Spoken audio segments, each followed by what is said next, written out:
average question can be slightly tricky, but it's not that difficult. So, okay, come, just listen up. Over here, they say that Sally recorded her scores for her exam as shown below. How much did she score for science? Okay, now in order to do average question, right, always remember the first step is always going to find the total. Okay, since they are given 3 subjects and the average is 76, right, just take 76 multiplied by 3. So 76 multiplied by 3, that will give us 228. Then take the total minus away what you know, which is 86.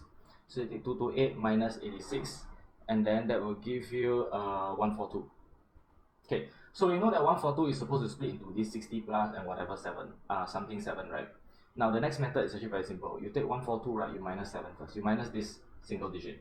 Okay, if you minus the 7, right, you're going to get 135. Then what we're going to do from here, very simple.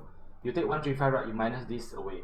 This 6, right, it must be 60 something, 60, 61, 62, whatever, right?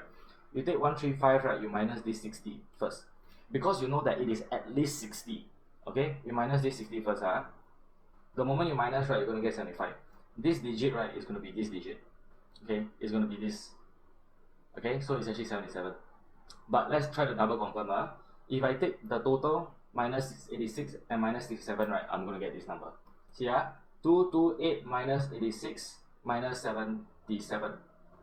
Okay, so I'm going to use 228 minus 86 minus 77. I get 65. Tada. So I get 65 for here.